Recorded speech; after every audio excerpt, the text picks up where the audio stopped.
Olá, meu amigão, olá, minha amigona do laccursos.com.br. Eu sou Rodrigo Belmonte e a gente vai dar checkmate na 8.112. Essa é a última aula do 8.112. A gente vai falar só sobre as disposições gerais e finais da Lei 8.112. Na aula passada a gente verificou Seguridade Social, na aula anterior procedimento disciplinar, anterior regime e assim vai, né? E aí a gente liquida um dos temas mais importantes do direito administrativo, que é justamente a Lei 8.112. Disposições gerais e finais da 8.112 são algumas coisas bacanas sobre a 8.112 e sobre o servidor público. Por exemplo, Dia do Servidor Público será comemorado a 28 de outubro, ou seja, todo dia 28 de outubro é feriado para o servidor público, né? O servidor público tem um dia só para ele, que é o dia do servidor público. Assim como o trabalhador da iniciativa privada tem um dia do trabalho, que é dia 1º de maio, o servidor público tem aqui o dia 28 de outubro, previsto na Lei 8.112. E essa data ela é utilizada na legislação estadual e municipal, repetindo aí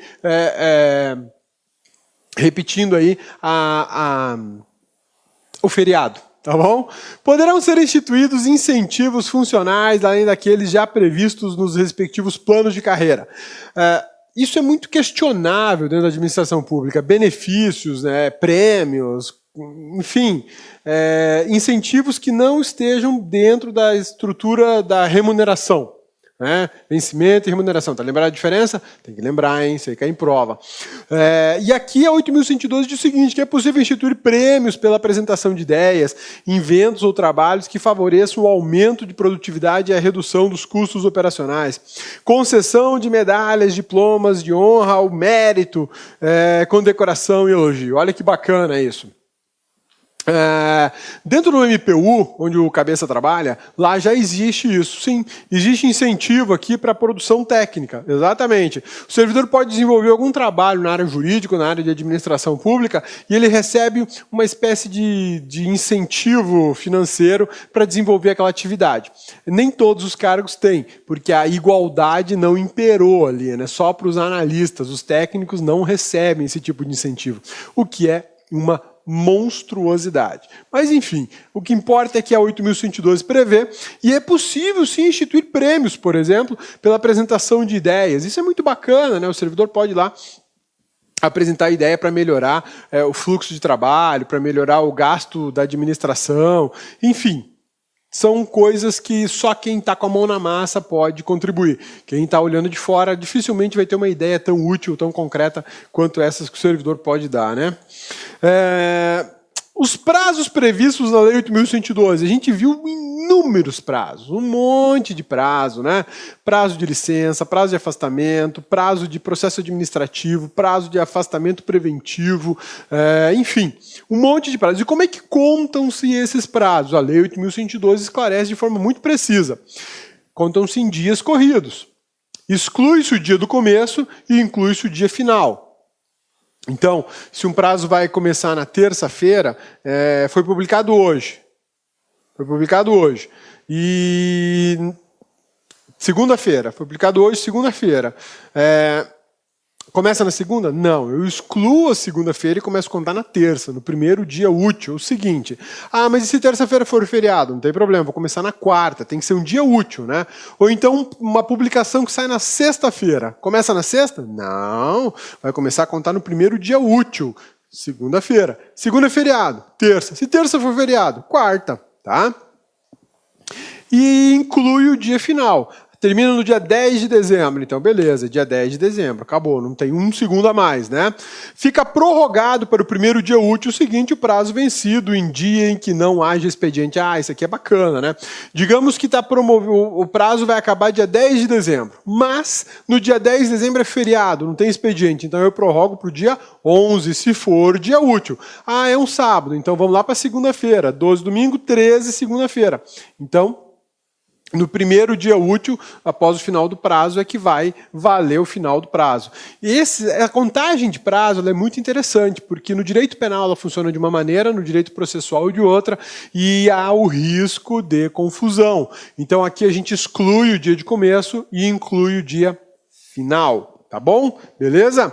Por motivo de crença religiosa ou convicção filosófica ou política, o servidor não poderá ser privado de quaisquer dos seus direitos, sofrer discriminação em sua vida funcional, nem eximir-se do cumprimento de seus deveres. A gente viu isso lá no artigo 5º da Constituição da República, quando a gente falou de convicção religiosa. Ninguém pode ser punido porque tem uma certa convicção religiosa e, de alguma forma, não pode realizar uma atividade na administração. Os adventistas, por exemplo, eles guardam o final da sexta-feira para eles, para atividades espirituais, digamos assim, né, religiosas, enfim, atividades que não digam respeito à sociedade civil, a ganhar dinheiro, enfim, retiram isso para um recolhimento espiritual de devoção. E muitas vezes eles não podem trabalhar na sexta-feira à tarde, nem no sábado pela manhã. Então, um servidor que se enquadre nessa circunstância, ele não pode ser punido ou discriminado porque ele não vai trabalhar nas sextas-feiras à tarde. Pelo contrário, vai se encontrar uma outra forma de ele cumprir a carga horária dele, cumprir as metas de trabalho dele, e ele vai executar a atividade dele como todos os outros demais servidores. O fato é que ele vai ter uma situação um pouco mais delicada, porque ele vai ter menos tempo, digamos assim, de trabalho. Belezinha? Sussa, tranquilos, isso aqui é muito importante a gente saber, porque essa regra, apesar de estar prevista na 8.112, a base dela está aqui, artigo 5º, inciso 8 da Constituição Federal. E olha só o texto da Constituição Federal como é muito parecido, senão igual, né? Ninguém será privado de direitos por motivo de crença religiosa, convicção filosófica ou política. Foi mais além do que o texto da 8.112, porque lá fala só convicção religiosa, olha lá.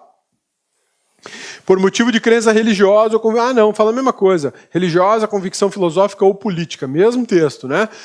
Ninguém será privado de direitos por motivo de crença religiosa ou de convicção filosófica ou política, salvo se as invocar para eximir-se de obrigação legal a todos imposta e recusar-se a cumprir prestação alternativa fixada em lei. Então, um servidor público que, por alguma razão filosófica, política ou religiosa, não queira, de alguma maneira, realizar alguma das atividades previstas na administração pública, ele pode até se eximir disso, mas ele não vai ficar totalmente livre, ele vai ter que compensar de alguma maneira, vai ter que realizar essa atividade em outro horário, ou uma outra atividade que não tenha interferência com as suas convicções. O que não pode ele ser punido porque ele tem essas convicções, até porque o Brasil é um Estado laico, e o Brasil incentiva a diversidade religiosa, política e filosófica. Então nós não podemos garantir a liberdade de convicção, garantir a liberdade de expressão para depois simplesmente ferrar com o servidor, né? Não, aí não vai funcionar, aí não vai dar certo, beleza? Consideram-se da família do servidor, cônjuge, companheiro e filhos, quaisquer pessoas que vivam às suas expensas e constem no seu assentamento funcional individual. Olha, isso aqui é muito importante.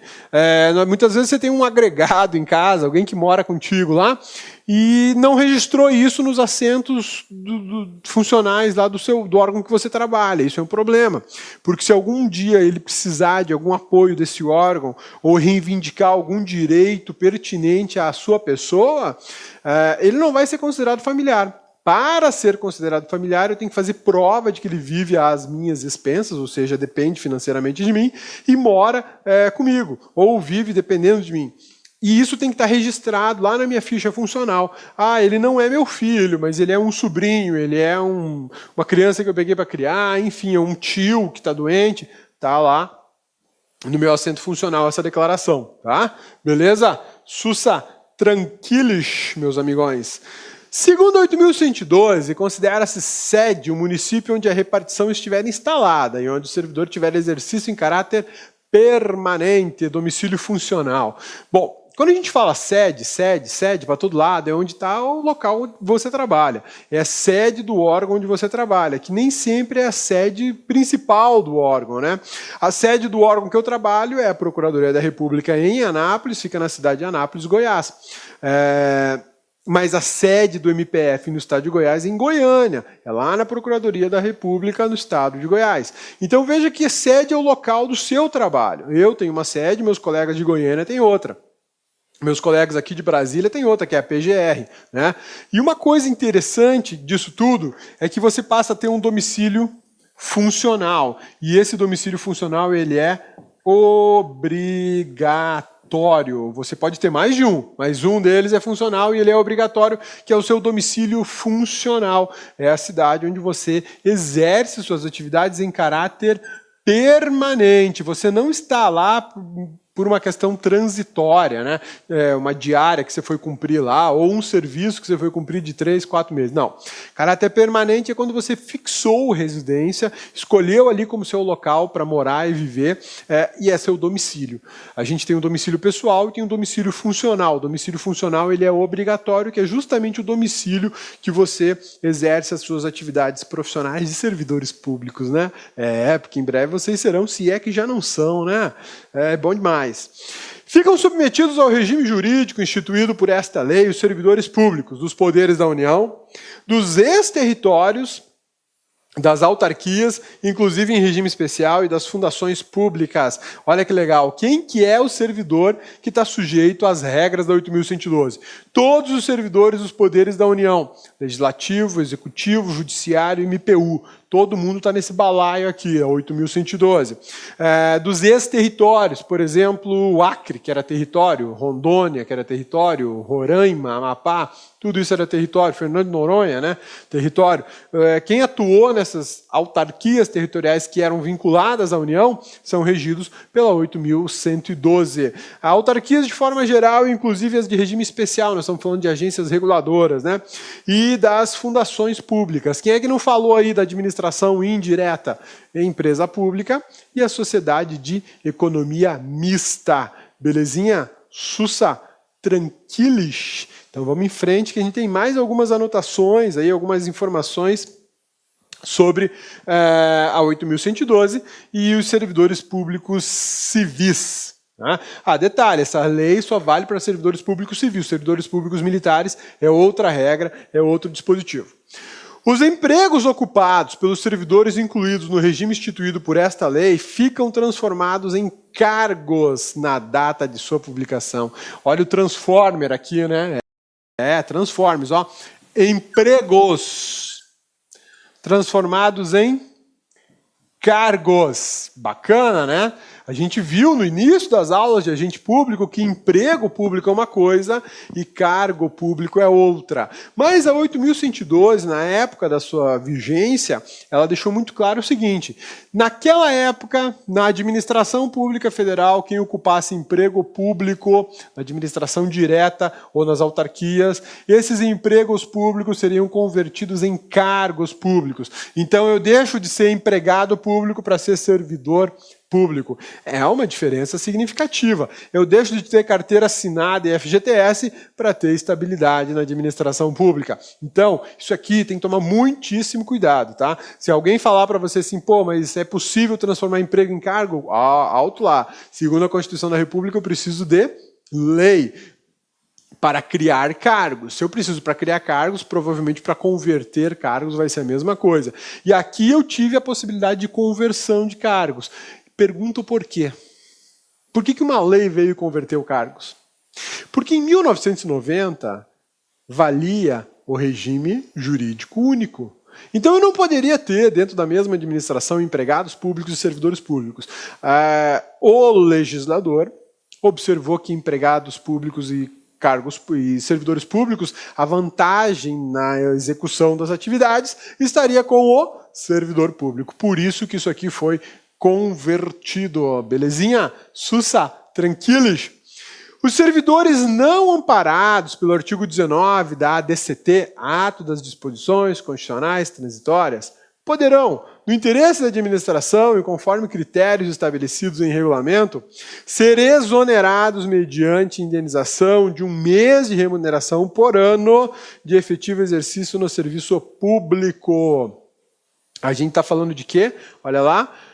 Os servidores públicos civis da União, dos Estados, DF, dos municípios da administração direta, autárquica e das fundações públicas, em exercício na data da promulgação da Constituição, há pelo menos 5 anos continuados e que não tenham sido admitidos na forma do artigo 37, serão considerados estáveis no serviço público. Você sabe o que é isso, meu amigão? Sabe? Antes da Constituição de 88, tinha muita gente que trabalhava na administração pública sem concurso. Trabalhava lá há anos, 10, 15, 20 anos. Uma nova ordem jurídica apareceu com a Constituição Federal de 1988. E essa nova ordem jurídica diz o seguinte: para trabalhar na administração pública precisa ser servidor público, e servidor público precisa de concurso público. Mas e o pessoal que está lá? Um exército de gente. Vai demitir tudo, porque eles são empregados públicos. E aí, como é que vai fazer? O artigo 19 do Ato das Disposições Constitucionais Transitórias diz o seguinte: quem estiver em exercício no tempo da promulgação da Constituição, 1988, outubro de 1988, há pelo menos 5 anos, ou seja, 88 menos 5, nós caímos em 83, pelo menos desde 83, continuado, sem intervalo algum, e que não tenha prestado concurso público, serão considerados estáveis. E te digo mais, se ele era empregado público em 1988, ele foi considerado um empregado público estável. E em 90 o cargo dele foi convertido, o emprego dele foi convertido em cargo. Bacana, né? E você está aí ralando, estudando para passar no concurso público. Mas te garanto, vai valer. Cada dia de estudo, cada dia de restrição social, cada dia de restrição financeira, cada dia de restrição de sono vai valer. E você vai ter um super cargo, vai ganhar bem, vai ser muito feliz com a tua realização profissional. Pode ser que no futuro você descubra que não era bem isso que eu queria, mas pelo menos você ganhou um fôlego, ganhou segurança financeira, superou-se, ganhou autoconfiança e pode disputar outros, pode conquistar, vencer outros desafios. Beleza? Então tá, nós vamos estudar, porque pra gente não tem jeito, né? Essa regra não se aplica aos ocupantes de cargos, funções, empregos de confiança em comissão, nem aos que a lei declara de livre nomeação e livre exoneração. Belezinha? Tudo bem? Olá, meus amigos! E aí, gostou da aula do professor? Professor top de linha, grande professor. Meus amigos e minhas amigas, olha só. Você quer continuar assistindo essa videoaula? Aliás, você quer fazer o nosso curso completaço para a Universidade Federal Rural do Semiárido, completaço, super competitivo aqui no Lá Concurso. Então acesse o nosso site, laconcurso.com.br, lá tem esse curso, pode ter certeza, o melhor custo-benefício da internet. Esse curso nosso, super competitivo, por apenas 10 mensalidades de R$20. O curso com essa qualidade de professores, e além disso, nós temos um projeto pedagógico que faz a diferença, chamada de Personal Coach. Personal significa pessoal e coach significa treinador. Então, se você quer ter um treinador pessoal para esse concurso, acesse laconcurso.com.br, que eu tenho certeza, mas certeza absoluta, que você vai ficar muito competitivo e vai ficar satisfeito. Tá certo, meus amigos? Já esquecendo, você quer o material de apoio dessa aula que você acabou de assistir? Então acesse o nosso site, faça um pequeno cadastro, clique lá em documentos, você vai ter direito aí a fazer o seu download do material do professor a custo zero. Tá certo, meus amigos? Espero vocês, um forte abraço. Tchau, tchau.